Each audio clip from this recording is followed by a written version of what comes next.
Broderick's eyes narrowed and lost some of their detachment. I have been told that practical transmutation is impossible by the laws of nucleics, and so it is, if nuclear forces are used. But there are sources of power greater than the nuclei and more fundamental. If the Foundation used those sources, as I suggested, Devers felt a soft, creeping sensation in his stomach. The bait was dangling. The fish was nosing it. Broderick said, "The General, I am sure, is aware of all this?" Devers kept his voice rock steady. "With transmutation, he would control the economy of the whole setup of your empire. Mineral holdings wouldn't be worth a sneeze when Rios can make tungsten out of aluminum and iridium out of iron. An entire production system based on the scarcity of certain elements and the abundance of others will be thrown completely out of whack. There will be the greatest disjointment the Empire has ever seen, and only Rios will be able to stop it. There's nothing that can stop him now." Broderick laughed lightly. "Come, I'll tell you a state secret. Do you know that the Foundation has already been in communication with the General?" Devers' back stiffened. "You look surprised.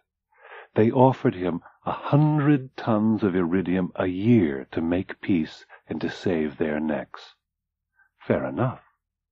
But no wonder our rigidly incorruptible General refused, when he can have the iridium and the Empire as well. And poor Cleon called him his one honest general. My bewhiskered merchant, you have earned your money." He tossed it, and Devers scrambled after the flying bills. Lord Broderick stopped at the door and turned. "I have bought you. Should you forget that you are bought at any time and attempt to repeat our conversation to Rios, you will be executed my way." 6 months of difficult war had left their mark on General Bel Rios. "Welcome, gentlemen," he said shortly when Dusembar and Lathan Devers entered his office. He turned to Dusembar. "Your Seldon is losing. To be sure, he battles well, for these men of the Foundation swarm like senseless bees and fight like madmen. Every planet is defended viciously, and once taken, every planet heaves so with rebellion it is as much trouble to hold as to conquer. But they are taken, and they are held." "But he has not yet lost," murmured Barr politely. "The Foundation itself retains less optimism," Rios said. "They offer me millions in order that I may not put this Seldon to the final test. So rumor goes." "Ah, rumor is preceding me. Does it also prate of the latest?" "What is the latest?" "Why, that Lord Broderick, the darling of the Emperor, is now my second-in-command at his own request." Devers spoke for the first time. "How come, boss? You growing to like the fellow?" "No, can't say I do," Rios replied. "It's just that he bought the office at what I considered a fair price." "Such as?" "Ships of the line, smooth and strong, 5 of which have already arrived, with more ships on the way." "What's wrong, traitor?" Rios asked sarcastically. Devers spoke through suddenly frozen lips. "Nothing." Rios strode out from behind his desk and faced the traitor, hand on the butt of his blast gun. "I say, what's wrong, traitor? The news seems to disturb you. You were caught easily. You surrendered at first blow with a burnt-out shield. You're quite ready to desert your world, and desert without a price. Yet no traitor since has been captured. Are you the only sensible man, then? You neither fight nor flee, but turn traitor without urging. You are unique, amazingly unique, in fact, suspiciously unique." Devers said softly, "I take your meaning, but you have nothing on me. I've been here now 6 months, and I've been a good boy." "So you have, and I have repaid you by good treatment," said Rios. "Yet you fall short. For instance, freely offered information on your gadgets might have been helpful. There was no answer. He continued. I have brought with me the psychic probe. It failed once before, but contact with the enemy is a liberal education. His voice was smoothly threatening, and Devers felt the general's gun thrust hard in his midriff.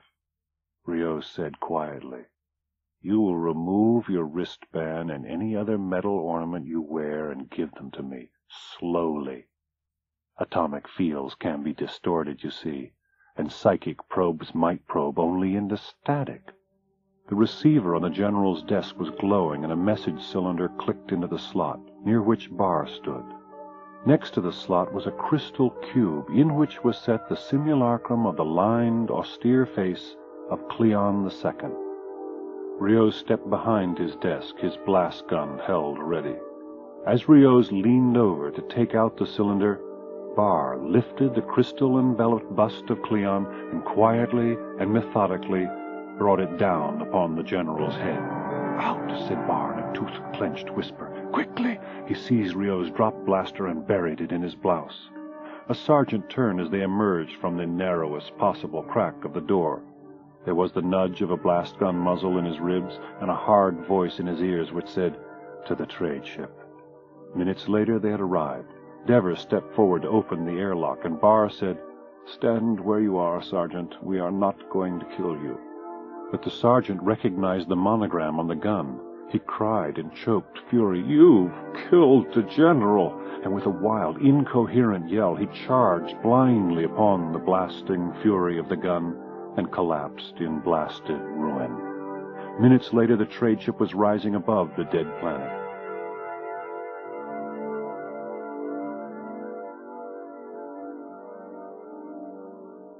Devers bent over the little dead communication globe, watching for a tiny sign of life. Barr watched patiently from his seat on the low cot in the corner. He asked, No sign of them? The Empire boys? No. The trader growled the words with evident impatience. We lost the scuppers long ago. I'm calling the Association. The Association? Who are they? Barr asked. Association of Independent Traders. Never heard of it, huh? Well, you're not alone. We haven't made our splash yet. For a while there was a silence that centered about the unresponsive reception indicator, and Devers grumbled, This could take years, you know. Might it? Barr pointed, and Devers jumped and adjusted his earphones. Within the little murky sphere there was a tiny glowing whiteness. For half an hour Devers nursed the fragile, groping thread of communication that reached through hyperspace to connect 2 points that laggard light would take 500 years to bind together. Then he sat back, hopelessly. He shoved the earphones back. Have you lost them? Barr asked. Seems so. It was extreme range. Doesn't matter. I got all that counted. Suppose you want to know. If it isn't a secret.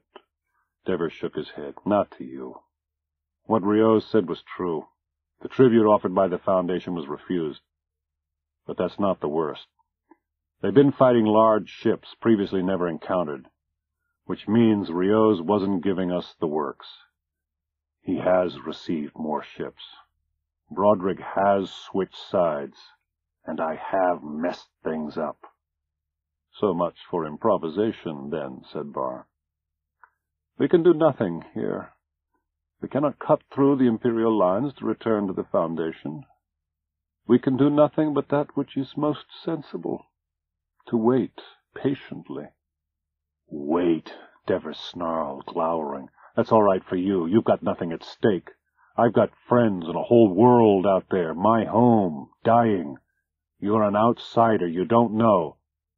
I have seen friends die. The old man's hands were limp in his lap, and his eyes were closed.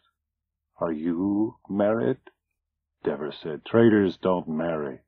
Well, I have 2 sons and a nephew. Our escape means their deaths. I have already risked and lost more than you.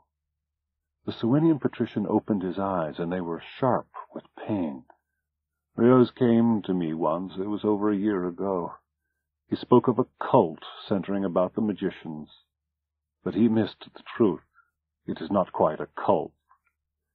You see, it is 40 years now that Siwenna has been gripped in the same unbearable vice that threatens your world.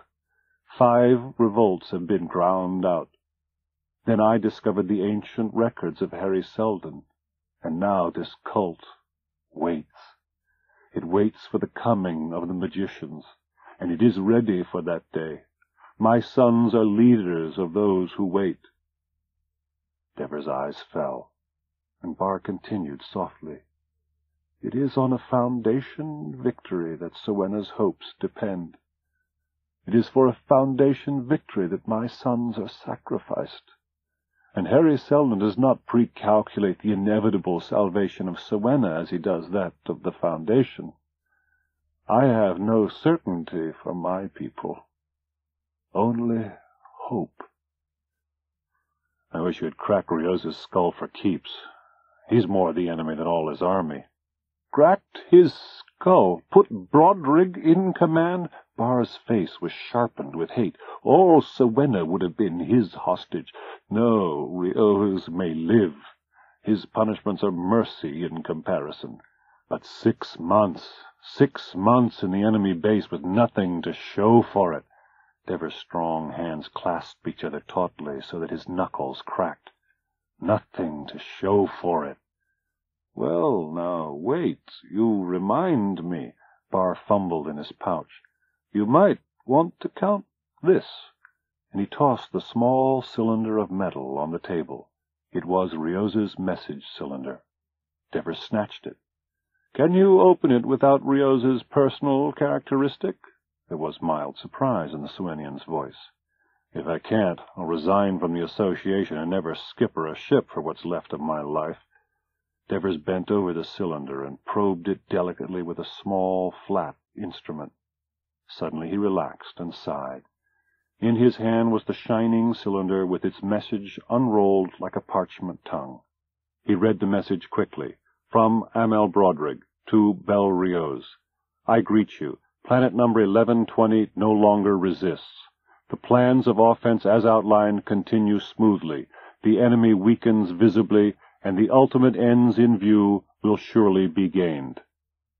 Barr cried bitterly. The fool, the forsaken, blasted fop. That's a message. Huh? Said Devers. He was vaguely disappointed. It says nothing, ground out Barr. A lick-spittle courtier is playing a general now. Well, now, wait a minute. What does he mean by ultimate ends in view? Questioned Devers. The conquest of the Foundation, Barr answered. Yes, and maybe he means the conquest of the Empire. You know, he believes that to be the ultimate end. And if he does? If he does. Devers' one-sided smile was lost in his beard. Why, watch then, and I'll show you. With one finger the lavishly monogrammed sheet of message parchment was thrust back into its slot. When you, a Siwennian patrician, tell the Emperor that his favorite tame parrot and his shiniest general are getting together to knock him over and hand him the capsule as evidence, what will he think Broderick's ultimate ends are? Barr sat down weakly and said, You're not really serious, are you? I am. Devers was angrily excited. Listen, 9 out of the last 10 emperors got their throats cut, or their gizzards blasted out by one or another of their generals with big-time notions in their heads. You told me that yourself more than once. Old man Emperor would believe us so fast, it would make Rioz's head swim.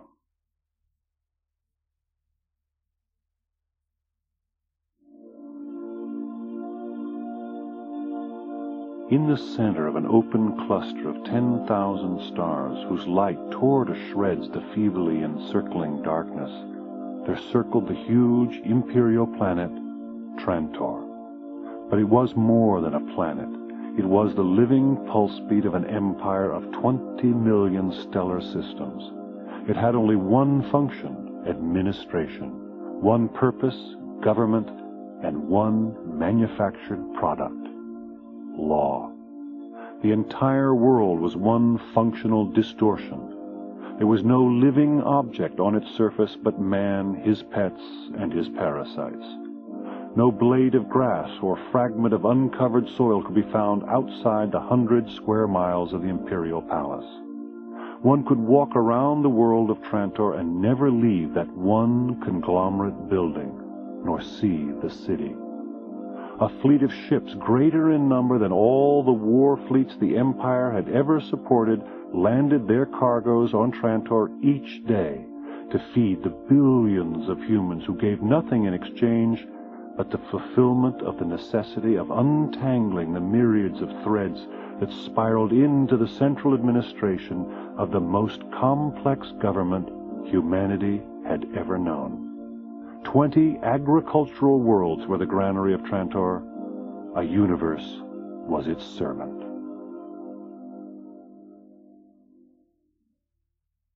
Tightly held by the huge metal arms on either side, the trade ship was gently lowered down the huge ramp that led to the hangar. In the hangar, the trade ship was another vessel to be photographed, recorded, contents noted, identity cards of passengers facsimiled, for which a suitable fee was paid, recorded, and receipted by the bureaucrats of Trantor. An hour later, Devers was on a huge terrace under the bright white sun, along which children shrieked, and women and men sipped drinks languidly, talked, and listened to the huge televisors blaring out the news of the Empire. Barr paid a requisite number of iridium coins and appropriated the uppermost member of a pile of newspapers. It was the Trantor Imperial News, official organ of the government. Barr glanced at the headlines and said softly, "What shall we do first?" Devers tried to shake himself out of his depression. The whole busy, unheeding life of a world metropolis cast him into a gloomy mood of isolation and insignificance. He said, "I better leave it to you, Doc." Barr was calm, low-voiced. "Do you know how many people want to see the Emperor every day? About 1 million. Do you know how many he sees? About 10.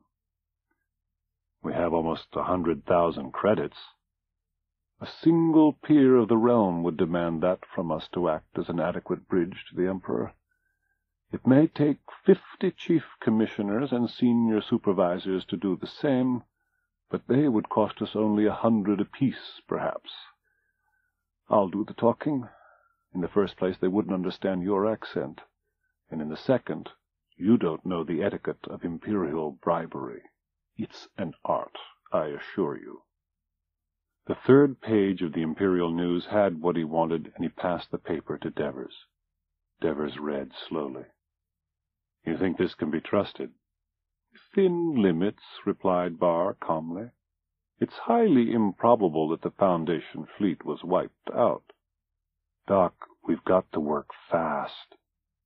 Barr smiled at the irony of his comrade's remark. "You can't go fast on Trantor. If you try, you'll end up at the point of an atom blaster, most likely." The Home Commissioner of the Outer Provinces spread his pudgy hands helplessly and peered at the petitioners with owlish nearsightedness. "But the Emperor is indisposed, gentlemen. It is really useless to take the matter to my superior. His Imperial Majesty has seen no one in a week." Devers scowled. He had heard this speech with its slight variations 20 times in the past month. It ended, as always, in a quick shift of the half-hidden bills. But the epilogue differed here. Usually the bills vanished immediately. Here they remained in plain view, while slowly the Commissioner counted them, inspecting them front and back as he did so. "Is it not true, sirs," said the Commissioner, "that you have recently been guests of General Rios? Is it not true that you have escaped from the midst of his army with, to put it mildly, astonishing ease? Is it not true that you possess a small fortune in bills backed by Lord Broderick's estates? In short, is it not true that you are a pair of spies and assassins sent here to— Well, you shall tell us yourself who paid you and for what." "Do you know," said Barr with silky anger, "I deny the right of a petty commissioner to accuse us of crimes. We shall leave." "You will not leave." The commissioner arose, and there was a glitteringly efficient blast gun in his fist as he smiled. "I am a lieutenant of the Imperial Police. You are under arrest." Devers snarled and reached slowly for his own gun. The lieutenant smiled more broadly and squeezed the contacts. The blasting line of force struck Devers' chest in an accurate blaze of destruction that bounced harmlessly off his personal shield in sparkling spicules of light. Devers shot in turn, and the lieutenant's head fell from an upper torso that had disappeared. It was through the back entrance that they left. "Quickly to the ship," Devers said. "They'll have the alarm out in no time." In the open, they became aware of the jabbering crowds that surrounded the huge televisors. They had no time to take heed of the disconnected, roaring words that reached them, but Barr snatched a copy of the Imperial News before diving into the huge barn of the hangar, where the ship lifted hastily through a giant cavity it had burnt fiercely into the roof. 10 ships of traffic police wildly followed the runaway craft. "Can you get away from them?" asked Barr. "Watch me," Devers said, as he savagely shifted into hyperspace 2,000 miles above the surface of Trantor. The shift, so near a planetary mass, meant unconsciousness for Barr and a fearful haze of pain for Devers. But light years further, space above them was clear. Devers' somber pride in his ship burst to the surface. He said, "There's not an Imperial ship that could follow me anywhere." And then, bitterly, "But there is nowhere left to run for us. We can't fight their weight." The effect of the hypershift had not yet worn off, and all of Barr's muscles ached. He said, "No one has to do anything. It's all over. Here." He passed the copy of the Imperial News that he still clutched, and the headlines were enough for the trader. "Recalled and arrested, Rios and Broderick," Devers muttered. He stared blankly at Barr. "Why?" "Oh, the story doesn't say, but what does it matter? The war with the Foundation is over, and at this moment, Siwenna is revolting. Read the story and see." His voice was drifting off. "If you don't mind, I'll go to sleep now." In grasshopper jumps of increasing magnitude, the trade ship spanned the galaxy in its return to the Foundation.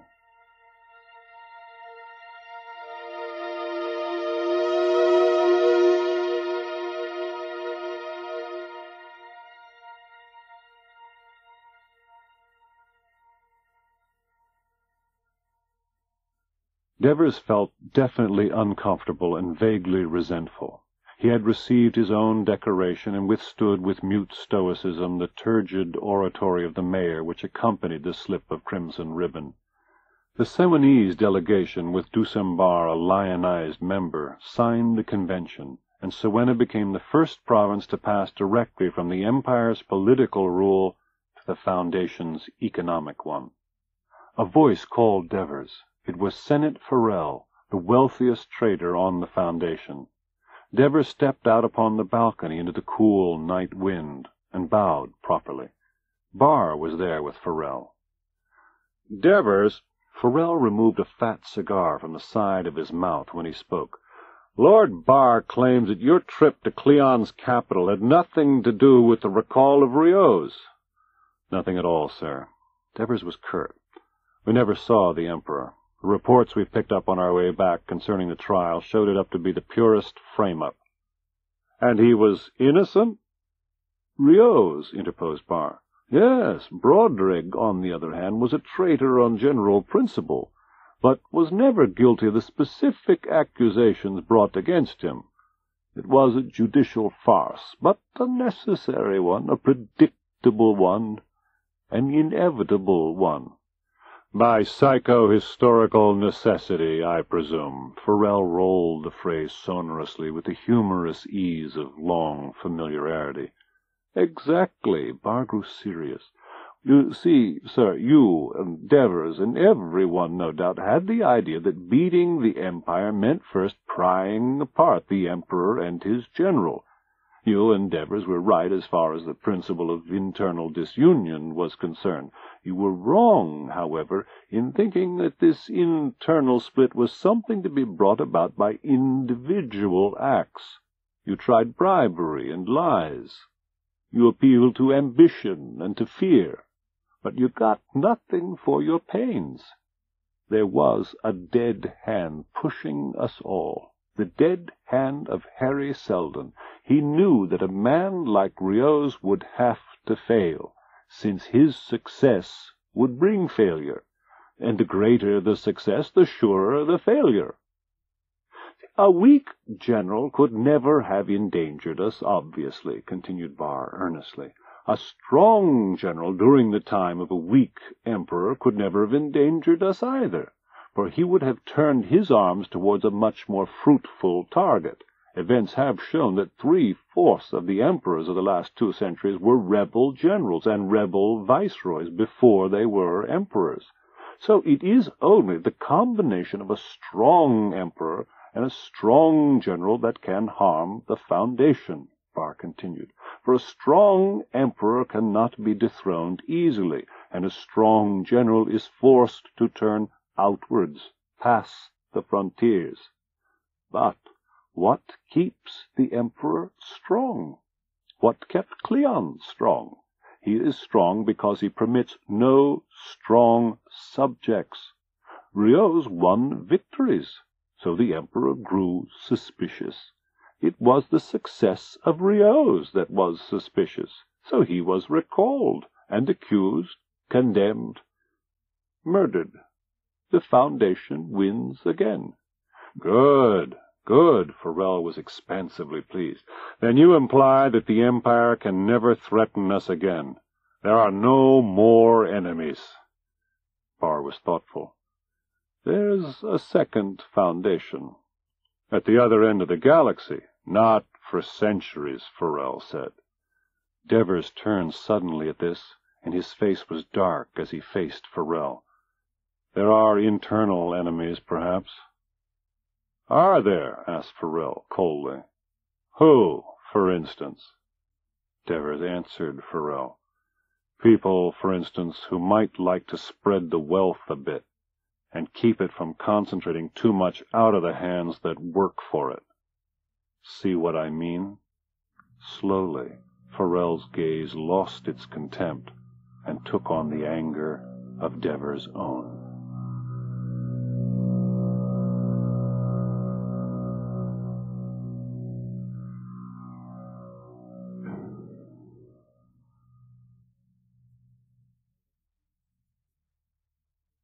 Book 2, The Mule, 1 century later.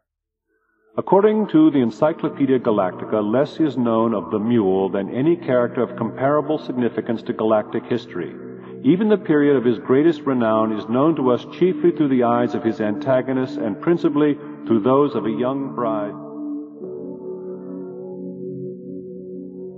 Veda's first sight of Haven was entirely the contrary of spectacular. Her husband pointed it out on the view screen in their spaceship's pilot room, a dull star lost in the emptiness of the galaxy's edge. Torrin was quite aware that as the earliest prelude to married life, the red dwarf lacked impressiveness. I know, Bay, it isn't exactly a proper change, is it? I mean, from the Foundation to this. A horrible change, Torrin. I should never have married you. Before he caught himself, he looked momentarily hurt, and she said with her special cozy tone, All right, silly, now let your lower lip droop and give me that special dying duck look. You were fishing for some drivel, weren't you? You were expecting me to say, I'd be happy anywhere with you, Torrin. Now you admit it. He smiled and just looked at her.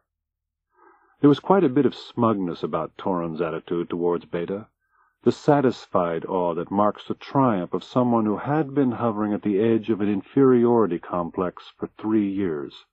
After all, he was a provincial and the son of a renegade trader, and she was of the Foundation itself, and could trace her ancestry back centuries.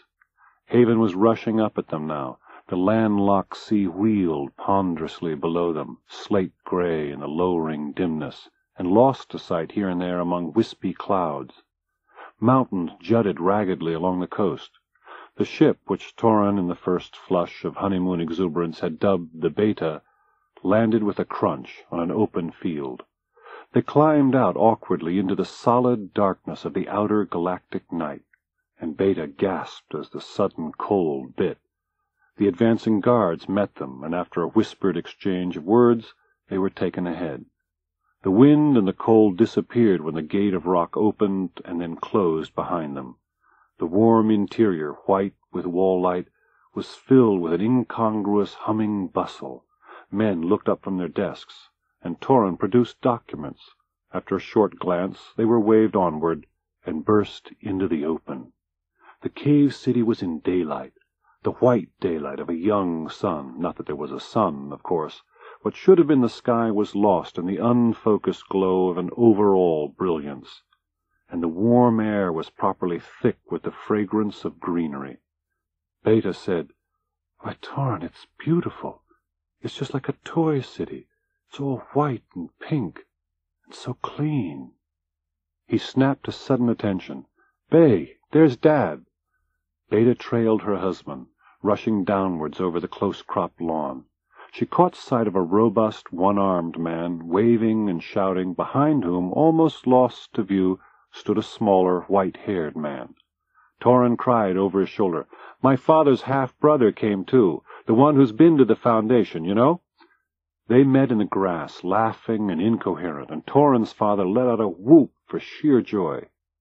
His eyes shifted to Beta. He spoke to her more softly. "Till now I never did think my boy knew what he was ever up to. I think I'll have to change that opinion. I'm Fran." Torrin said to his half-uncle, Randu, softly, "Randu, how is the old man these days? Does he still hound the women?" Randu puckered up all over his face when he smiled. "When he can, Torrin, when he can." That evening, in Fran's comfortable home, Fran entertained them with tales of his trading days. The small televisor was on, and some classic drama was playing itself out in a whisper. Randu had hitched himself into a comfortable position on the low couch and gazed past the slow smoke of his long pipe to where Beta sat upon the softness of the white fur mat brought back once long ago from a trade mission. "You have studied history, my girl?" he asked pleasantly. Beta nodded. "I was the despair of my teachers, but I learned a bit eventually."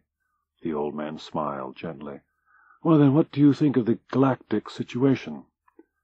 "I think," said Beta concisely, "that a Seldon crisis is pending, and that if it isn't, then away with the Seldon plan altogether. It is a failure." Randu sucked at his pipe speculatively. "Indeed. Why do you say that?" "Well," Beta's eyes misted with thought, "it seems to me that the whole essence of Seldon's plan was to create a world better than the ancient one of the Galactic Empire. Seldon predicted a series of crises through the 1,000 years of growth, each of which would force a new turning of our history into a pre-calculated path. It is those crises which direct us, and therefore a crisis must come now. It is almost a century since the last one, and in that century every vice of the Empire has been repeated in the Foundation. Inertia. Our ruling class knows one law, no change. Despotism. They know one rule, force. Maldistribution. They know one desire, to hold what is theirs." "While others starve," roared Fran suddenly with a mighty blow of his fist upon the arm of his chair. "Girl, your words are pearls. The fat guts on their money bags ruin the Foundation, while the brave traders hide their poverty on dregs of worlds like Haven. It's a disgrace to Seldon. It casts dirt in his face." "Dad," said Torrin, "take it easy." "Take it easy, take it easy," his father mimicked savagely. "We'll live here and die here forever, and you say, take it easy." "Fran is our modern-day Lathan Devers," said Randu, gesturing with his pipe. Devers died in the slave mines 80 years ago with your husband's great-grandfather, because he lacked wisdom and didn't lack heart. Devers was the greatest traitor in history, swore Fran. If the cutthroats who lord the Foundation killed him because he loved justice, the greater the blood debt owed them. Go on, girl, said Randu. Go on, or surely he'll talk all night and rave all the next day. There's nothing to go on about, she said, with a sudden gloom. There must be a crisis. I don't know how it will be created. The progressive forces on the Foundation are fearfully oppressed. You traders have the will, but you are hunted and disunited. If all the forces of goodwill in and out of the Foundation could combine— Fran's laugh was a raucous jeer. Listen to her, Randu, listen to her. In and out of the Foundation, she says. Girl, there's no hope in the flab sides of the Foundation. On the Foundation, some hold the whip and the rest are whipped. Dad, said Toran coldly, you've never been on the Foundation. You know nothing about it. I tell you that the underground there is brave and daring enough. I could tell you that Beta was one of them. All right, boy. No offense. Now where's the cause for anger? Fran was genuinely perturbed. Toran drove on fervently. The trouble with you, Dad, is that you've got a provincial outlook. What would you do if the Foundation sent a fleet? We'd blast them, said Fran sharply. And get blasted. You're outnumbered, outarmed, outorganized, and as soon as the Foundation thinks it's worth its while, you'll realize that. So you had better seek your allies on the Foundation itself, if you can. Randu took his pipe away from his lips. Toran, your father is aware of all this. But once he's had his say and roared his defiance, and he feels he's discharged his duty as a man and a bull trader, why then he's as reasonable as any of us. Any of whom? Asked Beta. Randu smiled at her. We've formed a little group, Beta, just in our city. We have decided that, as you say, a Seldon crisis must be at hand. The galaxy is full of the chips and splinters of the broken empire. The generals swarm. Do you suppose a time may come when one of them will grow bold? Beta considered, and shook her head decisively. No, not a chance. There's not one of those generals who doesn't know that an attack on the Foundation is suicide. Is there one general that doesn't know that? Well, there is one. A new one, Randu said. In this past year or two, there has come word of a strange man whom they call the Mule. He wins victories at, they say, impossible odds. It is possible that he is one of the few men with sufficient ability and ambition who does not believe in Hari Seldon and his laws of psychohistory. We could encourage his attack. And the Foundation would win, Beta said. Yes, but not necessarily easily. It might result in a crisis, and we could take advantage of such a crisis to force a compromise with the despots of the Foundation. At the worst, they would forget us long enough to enable us to plan further. What do you think, Toran? Beta asked. Toran smiled feebly. Who is the Mule? What do you know of him, Randu? Nothing yet. For that, we could use you, Toran, and your wife, if she's willing. In what way, Randu? What do you want of us? The young man cast a quick, inquisitive look at his wife. You've had a honeymoon? Yes, if you can call the trip from the Foundation a honeymoon. How about a better one on Calgan? It's semi-tropical, quite the vacation spot. It's about 7,000 parsecs in, not too far. What's on Calgan? The Mule.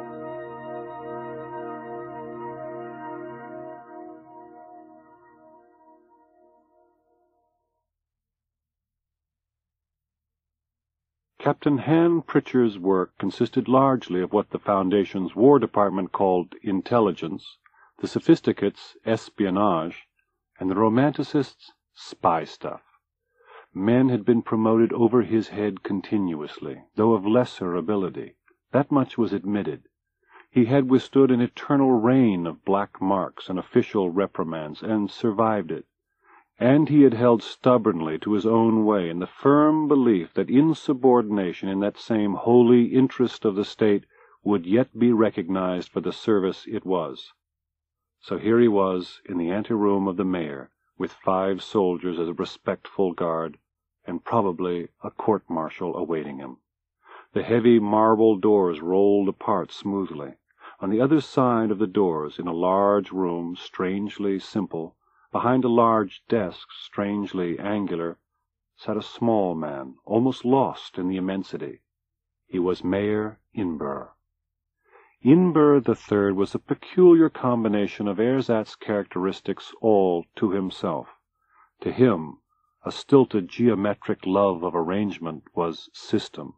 An indefatigable and feverish interest in the pettiest facets of day-to-day bureaucracy was industry. Indecision, when right, was caution, and blind stubbornness, when wrong, determination. Mayor Inber clasped his hands carefully before him, deliberately refraining from disturbing the careful arrangement of desk accessories, and said with an air of warm sympathy, "You are here, Captain Pritchard, because of certain disciplinary action taken against yourself by your superior officer. Your record is unusual, your ability is outstanding, it would seem, and your service is valuable beyond question." Captain Pritchard's expressionless face did not soften. He remained stiffly erect.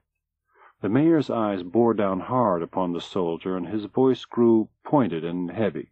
"However, you have not been promoted in 10 years, and your superiors report over and over again of the unbending stubbornness of your character.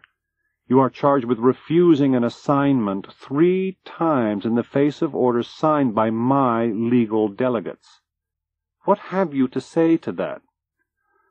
"Excellence," Pritchard replied, "my duty is primarily to the state, and not to my living the life of a retired merchant mariner upon the world of Calgan. My instructions were to direct Foundation activity upon the planet, perfect an organization to act as a check upon the warlord of Calgan, particularly as regards his foreign policy." "This is known to me. Continue," Inber commanded. "Excellence, my reports have continually stressed the strategic positions of Calgan and the systems it controls. 1 month ago, an unknown soldier of fortune took Calgan without a fight. The man who was once warlord of Calgan is apparently no longer alive. Men do not speak of treason. They speak only of the power and the genius of this strange condottiere, this Mule." "This who?" The mayor leaned forward and looked offended. "Excellence, he is known as the Mule. He is apparently a man of neither birth nor standing. His father was unknown, his mother dead in childbirth, his upbringing that of a vagabond, his education that of the tramp worlds and backwash alleys of space. He has no name other than that of the Mule, a name that signifies his immense physical strength and stubbornness of purpose.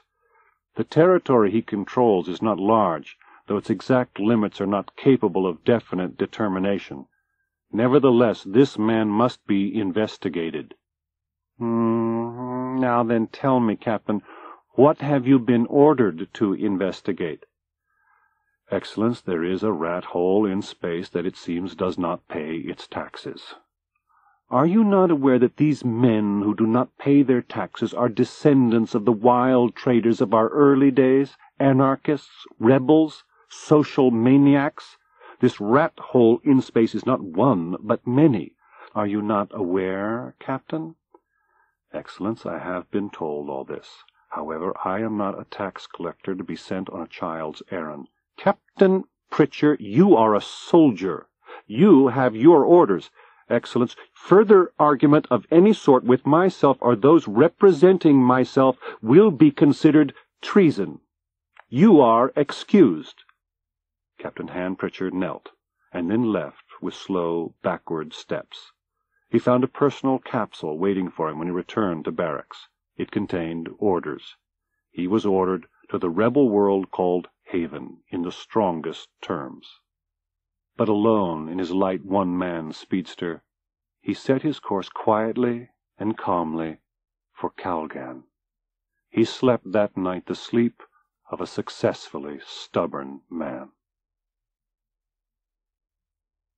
If, from a distance of 7,000 parsecs, the fall of Calgan to the armies of the Mule had produced reverberations that had excited the curiosity of an old trader, the apprehension of a dogged captain, and the annoyance of a meticulous mayor, to those on Calgan itself it produced nothing, and excited no one. Calgan was the luxury world. With the edifice of mankind crumbling, Calgan maintained its integrity as producer of pleasure, a buyer of gold and seller of leisure. It escaped the harsher vicissitudes of history, for what conqueror would destroy or even seriously damage a world so full of ready cash to buy immunity? Torrin and Beta registered their ship in the huge common hangar on the East Peninsula and gravitated to the inland sea. As they sat on the beach, Beta strained her neck to watch a spindly figure, feet in air, who teetered on his hands for the amusement of a haphazard crowd. It was one of the swarming, acrobatic beggars on the shore, whose supple joints bent and snapped for the sake of the thrown coins. Torrin's voice was gloomy as it drifted upwards from a relaxed face. "Where is this Mule? Who is he? No one in this world talks of him. Perhaps he doesn't exist." "He exists," replied Beta. "He's clever, that's all. And your uncle is right. He's a man we could use, if there's time." A beach guard was motioning the clown on his way, and with a surprising one-handed balance the clown, still upside down, brought a thumb to his nose. The guard advanced threateningly, and reeled backwards with a foot in his stomach. The clown used the momentum of his kick to right himself, and took off while the frothing guard was held back by a thoroughly unsympathetic crowd. The clown made his way raggedly down the beach.